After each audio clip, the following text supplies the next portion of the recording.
خدا کے لیے امی کو اس کا نام بتا دو جس پر تم پردہ ڈال رہی ہو، تاکہ کوئی بہتر فیصلہ ہو سکے۔ چلی جاؤ، میں کہہ رہی ہوں دفع ہو جاؤ، مجھے تنہا چھوڑ دو۔ I said get lost۔ وہ خلق پھاڑ کر چلائی، پھر گھٹنوں میں سر دے کر بلک بلک کر رونے لگی۔ گھر کی فضا سخت بھوجل ہو گئی تھی۔ بات چھپنے کی نہیں تھی، خاندان بھر میں پھیل گئی، اور جس نے سنا انگشت بد نہ رہ گیا۔ کسی نے چچا جان اور چچی کو مورد الزام ٹھہرایا، جنہوں نے انوشی کو بے جا آزادیاں دے رکھی تھی۔ کسی نے ڈش کلچر کو۔ انوشی کی بے باک فطرت سے تو سبھی آگاہ تھے، مگر وہ عزت کی یوں دھجیاں بکھیر دے گی، کوئی تصور بھی نہیں کر سکتا تھا۔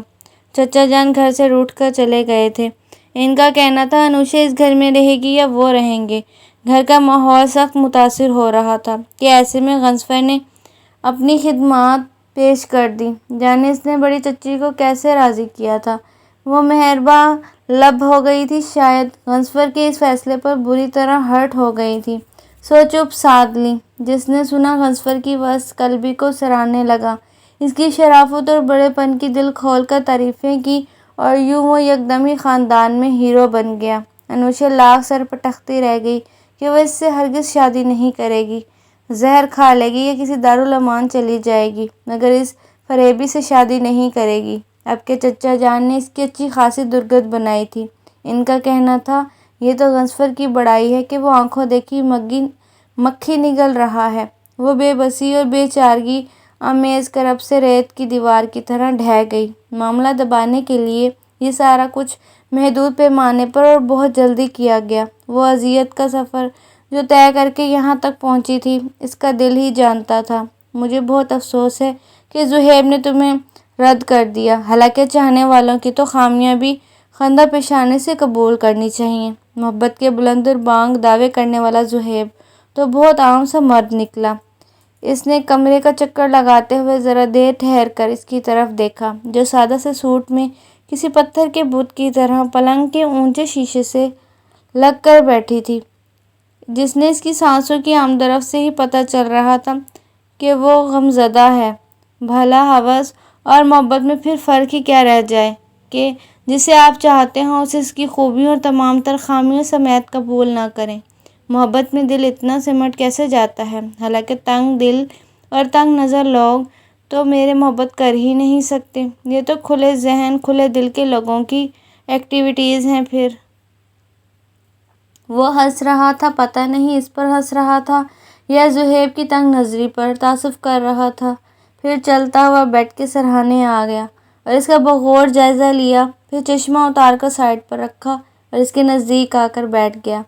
پہلی بار اس میں جنبش ہوئی، رخ موڑ کر اس نے تیز نگاہ سے اسے دیکھا۔ اتنے قریب دیکھ کر اس کے اندر سے غصے اور نفرت کا ابال اٹھا اور کوئی انتہائی قدم اٹھانے پر مجبور کرنے لگا، مگر اپنی بے بسی پر وہ پھر پھڑپڑا کر رہ گئی۔ تاہم نفرت سے اس نے پورے زور سے اس کے منہ پر تھوک دیا۔ وہ اس حملے کے لیے قطعی تیار نہیں تھا، سناٹے میں رہ گیا۔ تم فرشتے نہیں، شیطان ہو، شیطان! یہ چولا تو تم نے یوں ہی پہن رکھا ہے۔ تم خوش ہو کہ خاندان بھر میں ہیرو بن گئے ہو، مگر کوئی نہیں جانتا کہ اندر سے تم کتنے غلیظ ہو۔ وہ کب کا رکا ہوا لاوا بہا بیٹھی، مگر وہ بے حد تحمل سے جیب سے رومال نکال کر چہرہ پوچھنے لگا، پھر ہلکے سے مسکرایا۔ میں نے کبھی خود کو فرشتہ نہیں کہا، کبھی اپنی پارسائی کا ڈھنڈورا نہیں پیٹا۔ میں تو بس اپنی عادت اور فطرت کے مطابق ہی زندگی بسر کر رہا تھا۔ فرشتہ تو لوگوں کی نظروں میں مجھے تم نے بنا دیا۔ میری پارسائی کو کالج اور خاندان بھر میں تم نے ہی موضوع بنا رکھا تھا، وگرنہ میرے نزدیک تو یہ محض میری عادتیں تھیں۔ وہ لگتا بھر رکا، پھر ایک گہری سانس بھر کر اس کے چہرے سے نگاہیں ہٹا کر سامنے دیوار پر جما دی۔ میں کمزور بشر تھا انوشی احسان، میرے اندر کے شیطان کو تم نے ہی جگایا۔ شیطان تو ازلی دشمن ہے انسان کا، بابا آدم کو بھی ورگلانے سے باز نہیں رہا، انہیں جنت سے بے دخل کروایا۔ پھر سوچو میری بساط کیا تھی، میں تو آدم کے پیروں کی خاک نہیں تھا۔ مجھ پر غلبہ پانا تو شیطان کے لیے بہت آسان تھا۔ میں تم سے نہیں، شیطان سے دور رہتا تھا، اپنے نفس سے خوف زدہ رہتا تھا، مگر تم نے شیطان کو مجھ پر کھلا چھوڑ دیا۔ میرے غصے اور نفرت نے مجھے کمزور کر دیا اور یوں میں ایک بڑے گناہ کا ارتکاب کر بیٹھا۔ وہ رکا، ایک کرب اور اذیت کے احساس سے لب بھینچ کر اسے سلگتی نظروں سے دیکھنے لگا، یکدم جیسے اس کے اندر غصے کا ابال اٹھا تھا۔ اس نے اس کا بازو جھٹکے سے کھینچا تو وہ توازن نہ رکھ سکی اور اس کے کندھے سے آ لگی اور اسے پھٹی پھٹی آنکھوں سے دیکھنے لگی۔ تمہارا خیال ہے میں نے یہ سب ہیرو بننے کے لیے کیا ہے؟ تم سے شادی کرنا میرا کوئی خواب نہیں تھا۔ وہ اس کی گرفت سے نکلنے کو مچلی، اہانت کے احساس نے اسے جھلسا دیا۔ نہیں انیشا، یہ سب میں نے صرف ازالے کے طور پر کیا ہے۔ جو گناہ مجھ سے شیطان نے غلبہ پا کر نفرت اور غصے سے کروا دیا، مجھے جنت سے ایک بار پھر محروم کرنے کی کوشش کی، اس گناہ کو دھونے کی کوشش کی، وگرنہ تم سے شادی۔ ہاں، وہ ایسی تحقیر سے ہنسا کہ وہ اذیت میں گرفتار ہو کر تڑپنے لگی۔ میرے نزدیک محض جسموں کا ملاپ رفاقت نہیں کہلاتی۔ رفاقت میں آدمی ہمہ جہاں شامل نہ ہو تو وہ سیراب ہے۔ میں اپنے جذبے، اپنی فارغیاں اپنی شیرینی متاع کی طرح اپنے پاس محفوظ رکھتا ہوں۔ زندگی کوئی سرائے نہیں ہے کہ کوئی آئے لے جائے۔ میرا آئیڈیل انڈین موویز کی دلدادہ کوئی لڑکی نہیں ہے، شاہ رخ پر مرنے والی اور کچرا اداکاروں کی طرح ادائیں دکھانے والی لڑکی نہیں ہو سکتی۔ یہ کہتے ہوئے اس نے حقارت سے اسے دیکھا اور دھکیل کر بیڈ سے اتر گیا۔ ایسی تو ہر قدم پر مل جاتی ہیں، ایسی تو محض لمحات رنگین کرنے کے لیے بھی بہت ہیں۔ نہیں، میرے پاکیزہ جذبے اپنی نسوانیت سے ہر آنکھ کو سیراب کرنے والی لڑکی کے لیے نہیں ہو سکتے، بلکہ ایک پاکیزہ سوچ اور اپنی نسوانیت کے مغرور احساس کے ساتھ اس کی کسی متاع کی طرح حفاظت کرنے والی لڑکی کے لیے میں ہیں۔ سنو انوشا، عورت کی مثال فضاؤں میں لہراتی ہوئی پتنگ کی سی ہے، جو صاف اور کردار کی ڈور کے سہارے آکاش کی وسعتوں میں جھولتی رہتی ہے۔ جب تک یہ ڈور صحیح و سالم رہتی ہے، وہ رفتوں میں پرواز کرتی رہتی ہے، اور جب یہ ڈور ٹوٹ جاتی ہے تو ہوا کے ووش پر پستی کی طرف جانا شروع کر دیتی ہے۔ چپ ہو جاؤ، خدا کے لیے چپ ہو جاؤ، وہ زور سے چلائی۔ اسے اپنا پورا جسم ایک آگ میں جلتا ہوا محسوس ہو رہا تھا۔ اس نے رک کر اسے دیکھا، پھر جگ سے پانی بھر کر اس کی طرف بڑھایا۔ لو، یہ پانی پیو۔ اس نے سلگتی نگاہیں اوپر اٹھا کر اسے دیکھا، پھر گلاس تھام کر اسے دیوار پر دے مارا۔ تم سمجھتے ہو مجھ پر شادی کا احسان کر کے تم پاک صاف ہو گئے ہو، جنت کے حقدار بن گئے ہو؟ تمہیں غضنفر، تم نے کوئی چھوٹا گناہ نہیں کیا ہے۔ میں لاکھ بری سہی، گناہ گار سہی، مگر تم میرے مجرم ہو۔ میں تمہیں ہرگز معاف نہیں کروں گی۔ بے شک میری دین سے اتنی واقفیت نہیں ہے، میں نہیں جانتی کس گناہ کا کتنا عذاب ہے اور کس نیکی کا کتنا اجر، مگر اتنا ضرور جانتی ہوں کہ بندوں کے گناہ بندے ہی معاف کریں گے، تب معافی ہوگی۔ وہ بیڈ سے اتر کر اس کے مقابل کھڑی ہو گئی۔ وہ دم سادے اسے دیکھتا رہ گیا۔ تم کوئی پیغمبر نہیں ہو کہ محض شیطان نے یہ کام کروا دیا، تم نے انتقاماً یہ سب کیا ہے۔ اس کی آواز بھرا گئی، پھر وہ اذیت سے لب بھینچ کر اسے دیکھتے ہوئے بولی، مگر اتنا پست، اتنا گرا ہوا انتقام تو کوئی نہیں لیتا، کوئی نہیں لیتا۔ وہ آنسو پیتی اس کے پاس سے بھاگتی باتھ روم میں چلی گئی اور دروازہ زور سے بند کر دیا۔ آگاہی کے لمحے انسان پر بالکل اچانک وارد ہوتے ہیں، اور تب وہ خود پر حیران اور کبھی متاسف ہوتا ہے، اس لیے وقت کی ڈور کبھی تو ہاتھ آ جاتی ہے اور کبھی اتنا وقت بیت چکا ہوتا ہے کہ مداوع کا یا تلافی کا کوئی امکان نہیں ہوتا۔ اسے یکایک کمرے میں حبس کا احساس ہوا اور وہ لان کی کھلی فضا میں نکل آیا۔ سارے لوگ شاید بڑے دنوں بعد چین کی نیند سو رہے تھے۔ وہ نیم تاریک گوشے میں اضطراب سے ٹہلنے لگا، پھر سگریٹ نکال کر پینے لگا۔ یہ عادت اسے اچانک ہی ہو گئی تھی۔ وہ بہت زیادہ سگریٹ پینے لگا تھا۔ اسے لگا جیسے اس کا جسم ٹوٹ رہا ہے۔ وہ آہستگی سے نڈھال انداز میں چنبیلی کی باڑ کے پاس بنے بینچ پر بیٹھ گیا اور آنکھیں موند کر اپنے آپ سے نجات پانے کی کوشش کرنے لگا۔ اس پر از خود غفلت سی طاری ہونے لگی، شاید اس لیے کہ اتنا ہی اس کے بس میں تھا۔ اس کی رگ اور پے میں ناقابل برداشت جلن ہونے لگی تھی۔ پھر آنکھیں کھول کر اس نے آدھی سے زیادہ جلی سگریٹ دونوں پیروں کے درمیان گھاس پر پھینک دی اور ڈھیلے انداز میں کندھے اچکا کر اس ننھے منھے سلگتے شعلے کو تکنے لگا، جو گھاس کی نمی سے آہستہ آہستہ بجھنے لگا، پھر گم ہو گیا۔ زندگی ایک سلگتی سی چنا ہے ساحر، شعلہ بنتی ہے، نہ یہ بجھ کر دھواں ہوتی ہے۔ اتنی اذیت آمیز، تلخ اور کڑوی زندگی کا تو اس کے پاس تصور بھی نہ تھا۔ وہ نظر کے سامنے ہوتی تو غصے اور نفرت کا ابال اٹھتا اور نظروں سے گم ہوتی تو نگاہیں اسے تلاشنے لگتی۔ اس چھت تلے صرف اجنبیت ہی نہیں تھی بلکہ دونوں ہی ایک پر ملال، زرد سی کیفیتوں میں سانس لے رہے تھے۔ غنصفر کے لیے یہ سارا کچھ کبھی کبھی ناقابل برداشت ہو جاتا۔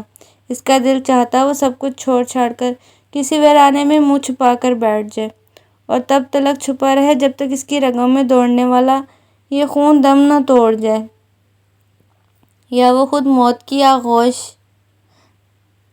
میں نہ اتر جائے۔ اسے یکدم ہی اپنے مہذب وجود سے نفرت ہونے لگی تھی۔ وہ انصاف شکن روز و شب کے دباؤ سے گھبرا کر واقعی ہی گھر چھوڑ کر چلا گیا۔ سب اس کے یوں اچانک گھر سے نکل جانے پر انوشے سے باز پرس کرنے لگے۔ اس کے پاس کیا جواب تھا سوائے اس خط کے جو وہ چھوڑ گیا تھا: میں جاب کے سلسلے میں لاہور جا رہا ہوں، اچانک جانا پڑا ہے، آپ سب لوگ پریشان نہ ہوں، میں فون پر آپ سب کو اپنی خیریت کی اطلاع دے دوں گا۔ بڑی چچی بہت دل گرفتہ ہوئی۔ ان کی شکوہ کرنی نظریں رہ رہ کر انوشے پر اٹھتی۔ انوشے نے اس کے جانے کے بعد سکھ کا سانس لیا تھا یا نہیں وہ نہیں جانتا تھا، مگر گھر سے دوری بھی اس کے لیے کسی آزمائش سے کم نہ تھی۔ لاہور کی سڑکوں پر آوارہ گردی کرتے ہوئے بھی وہ سوچے تو اس کے ہمراہ ہی تھی۔ کتنا پاگل ہوں، جگہ بدلنے سے ذہن بدل جاتے ہیں بھلا۔ جب تک دل کا موسم ذہن کی آب و ہوا نہ بدلے، دنیا کے کسی خطے میں چلے جائیں، ایک سا موسم رہتا ہے۔ اے دل، یہ تیری وحشت کیا اور دکھائے گی؟ کب تک انہی گلیوں میں بے سمت پھرائے گی؟ کس موڑ پہ رکنا ہے، کس راہ پہ جانا ہے؟ بتلا تو صحیح ظالم، کہیں اور ٹھکانا ہے؟ اس شہر تذبذب میں اب ہم بات کریں کیسے؟ دن کاٹ کے حیران ہے اب رات کریں کیسے؟ وہ ہوٹل کے کمرے سے باہر نکل آیا۔ صبح سے ہونے والی بارش کا زور ٹوٹ چکا تھا۔ کائنات کی ہر شے دھل کر نکھر آئی تھی، مگر اسے لگ رہا تھا ہر شے کی گرد جیسے اس کی روح میں اتر آئی ہو، جس میں اضافہ ہو رہا تھا۔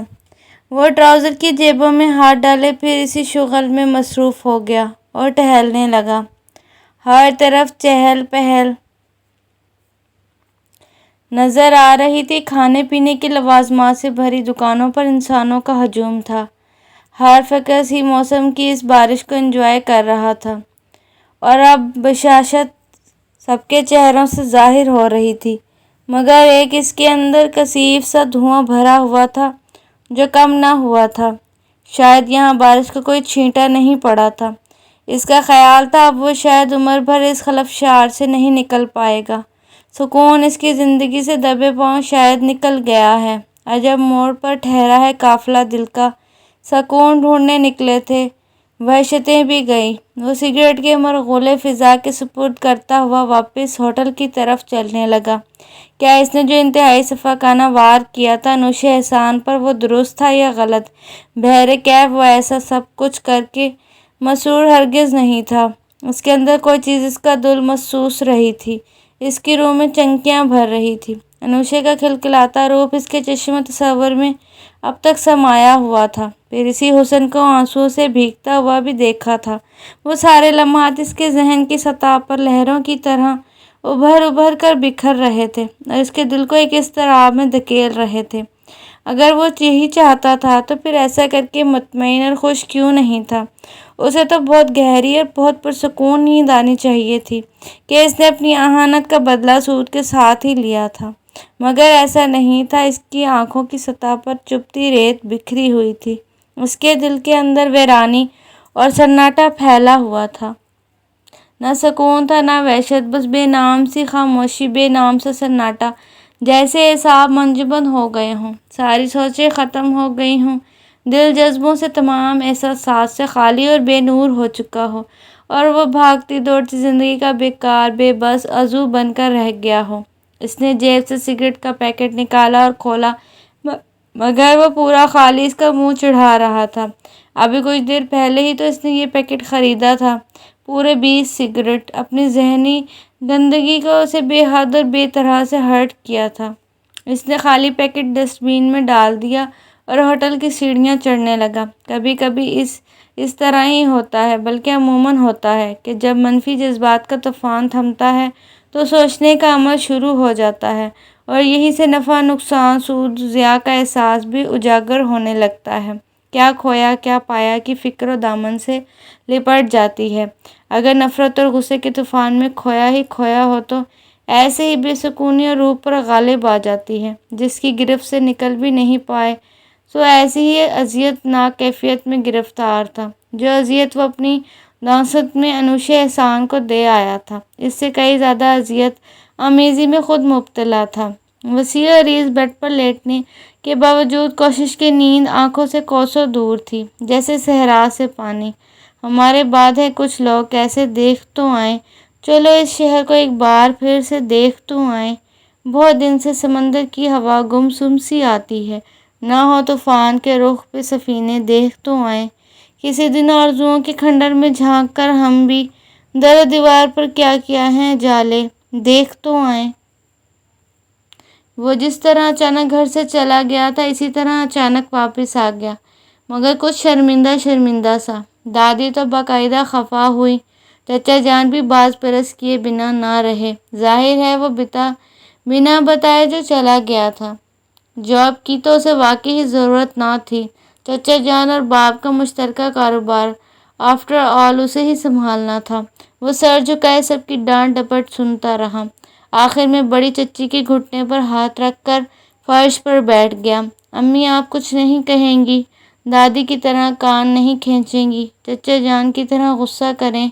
وہ ان کی خاموشی پر کچھ جڑبجڑ ہو گیا تھا، شاید ماں کی ڈانٹ کھا کر کچھ مطمئن ہونا چاہتا تھا، مگر انہوں نے جواباً اسے ایسی نظروں سے دیکھا کہ وہ نگاہیں کترا کر مضطرب ہو گیا۔ اب تم بچے جو نہیں رہے، سو ڈانٹ کر کیا کروں گی؟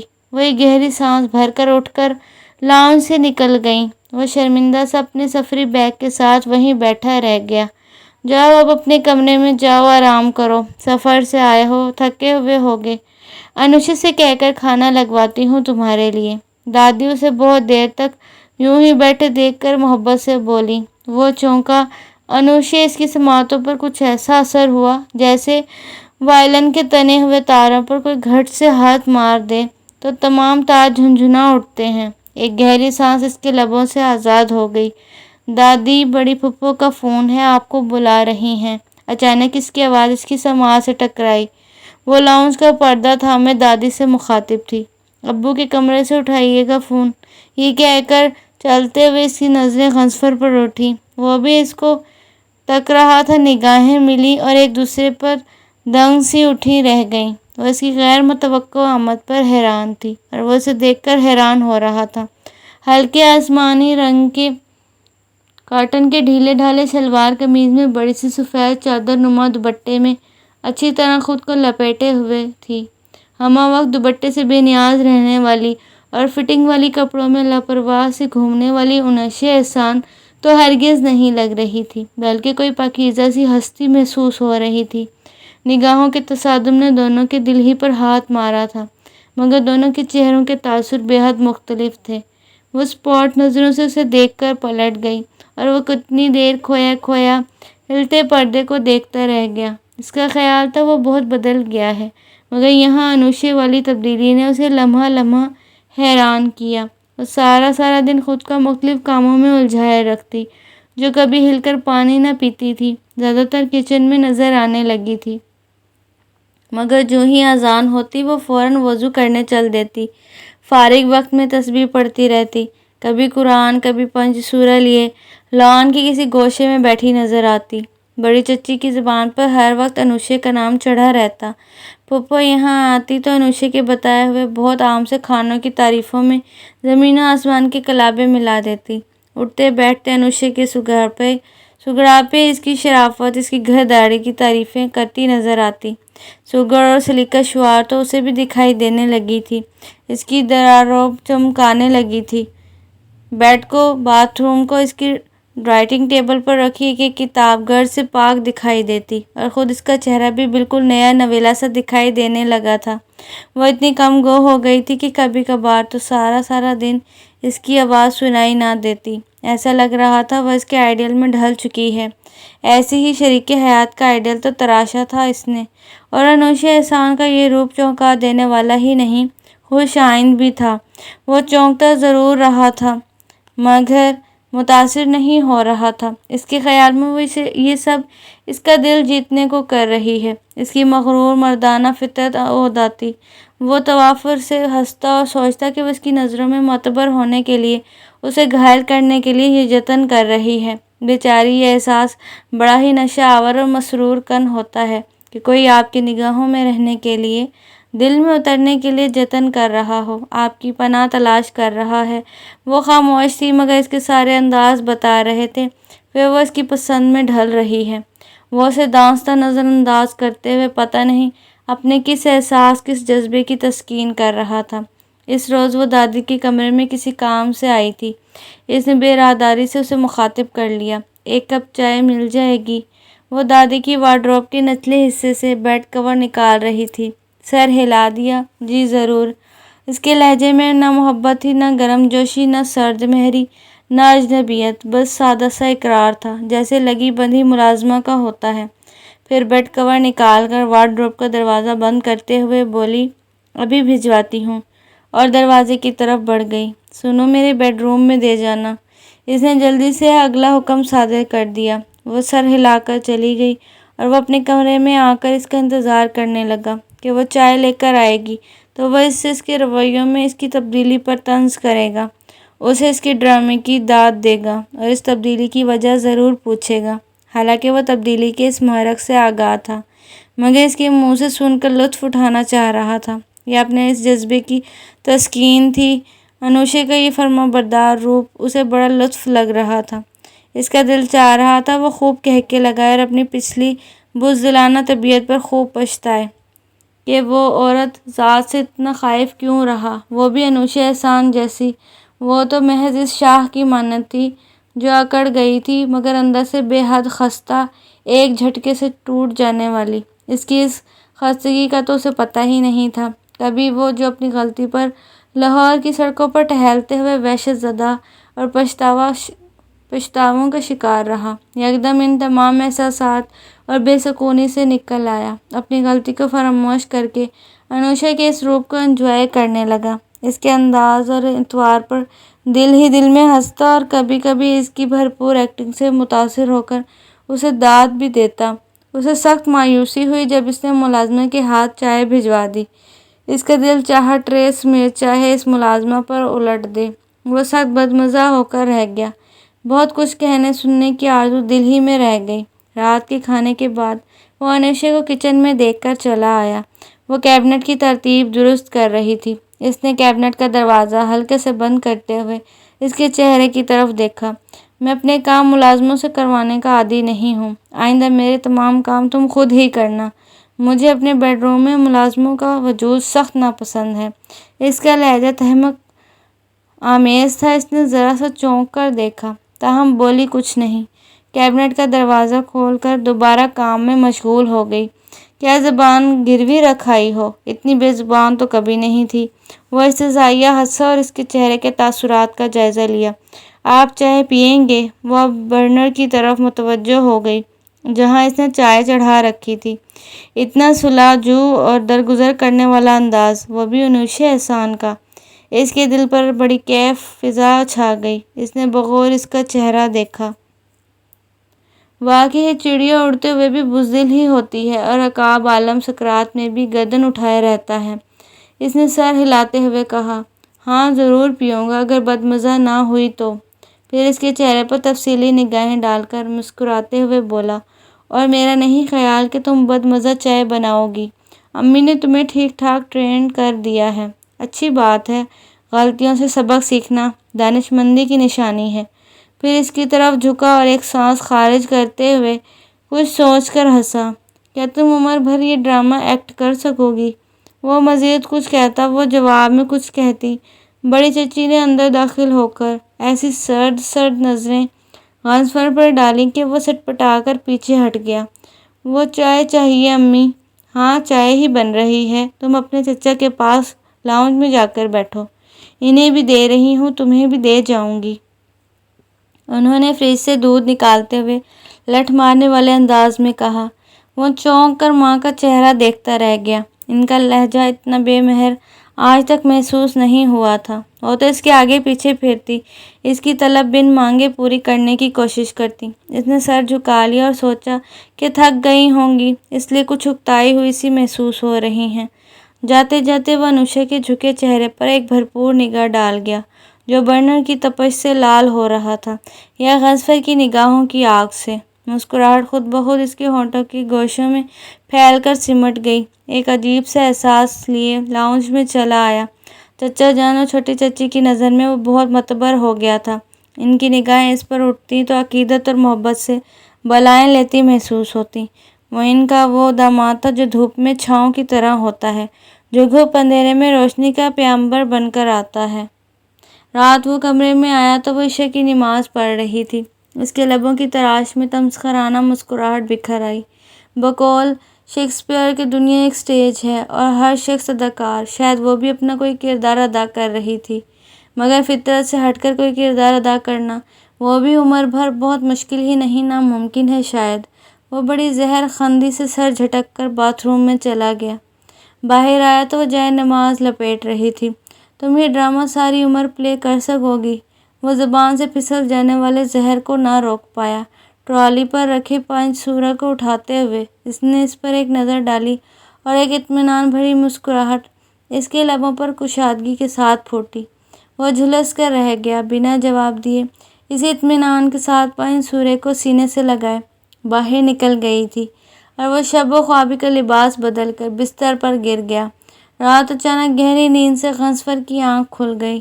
وہ شاید گھپ اندھیرے میں سونے کا عادی تھا۔ روشنی کی ہلکی سی لکیر سے آ رہی تھی۔ اس نے چہرہ موڑ کر دیکھا تو نگاہیں وہیں تھم گئیں۔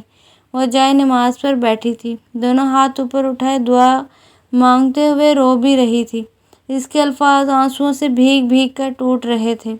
یا اللہ، تیرے سوا میرا اور کون ہے؟ تو ہی سب کا آسرا اور ٹھکانہ ہے۔ میرا تو سب حال بگڑے ہوئے ہیں، نہ دین کی ہوں نہ دنیا کی ہوں۔ اللہ، یہ میں نے خود ہی بگاڑے ہیں، تیرے ہاتھ میں ہی تو خیر ہی خیر ہے۔ اے خیر کے مالک، میری خستہ حالی اور پراگندگی دور کر دے۔ اے اللہ، میں خطا کار ہوں، میری گردن تیرے آگے شرمندگی سے جھکی ہوئی ہے، مگر تو کریم ہے۔ تو اگر ہماری خطائیں نہ بخشے گا تو ہم کس در جائیں گے کہ ہمارا تو آسرا اور ٹھکانہ ہی تو ہے۔ اے الہی، میرا ہاتھ پکڑنے والا تیرے سوا کوئی نہیں، اور اگر تو نے بھی دور کر دیا تو پھر کون رحم کرے گا؟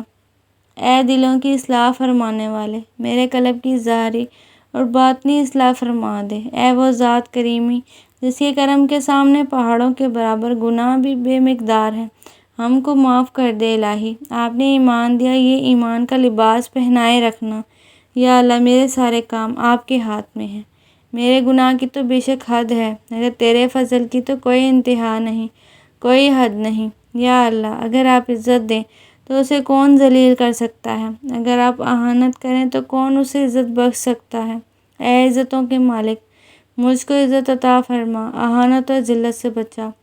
آپ پردہ پوشی کرنے والے ستار العیوب ہیں، دونوں جہاں میں پردہ ہی رکھنا۔ آپ کے کرم کی بھوکی ہوں، کرم ہی کرم رکھنا مولا، کرم ہی کرم رکھنا۔ گہرے سناٹے میں اس کی گڑگڑاہٹ بہت صاف سنائی دے رہی تھی۔ وہ یکدم اٹھ کر بیٹھ گیا۔ رات کی تنہائی میں کی جانے والی عبادت ڈرامہ نہیں ہوتی، اداکاری نہیں ہوتی، سوانگ نہیں ہوتا۔ تنہائی میں بہانے والے آنسو سچے ہوتے ہیں، جنہیں فرشتے بھی موتیوں کی طرح چن لیتے ہیں۔ وہ ایک احساس کے تحت اٹھا اور دھیرے دھیرے چلتا ہوا اس کے پاس جا کر بیٹھ گیا۔ وہ سجدے میں گری ہوئی تھی، اس کی سسکیاں غضنفر کے دل پر ضربیں لگانے لگیں۔ مسلسل رونے سے اس کی ہچکی بندھ گئی تھی۔ اس نے ہولے سے اس کے کندھے پر ہاتھ رکھا، مگر جنبش نہ ہوئی تو ہولے سے پکارا، انوشے! تب اس نے سر اٹھایا۔ آنسوؤں سے تر چہرہ اور دھند سے لپٹی آنکھوں کے ساتھ وہ پلکیں جھپک کر اسے دیکھنے لگی۔ شاید اس عبر میں پلکوں کی دیوار اٹھانی اسے مشکل ہو رہی تھی۔ غضنفر کے دل پر زبردست چوٹ پڑی۔ وہ اس کے چہرے سے نظریں چرا گیا، پھر قریب رکھا پانی سے بھرا گلاس اٹھا کر اسے دینے لگا کہ اس نے ہاتھ سے اسے روک دیا۔ نہیں، یہ پانی میں نے دادی کے لیے پڑھ رکھا ہے، ان کے پیروں میں درد رہتا ہے نا۔ وہ اس کی شکل دیکھتا رہ گیا، پھر جلدی سے گلاس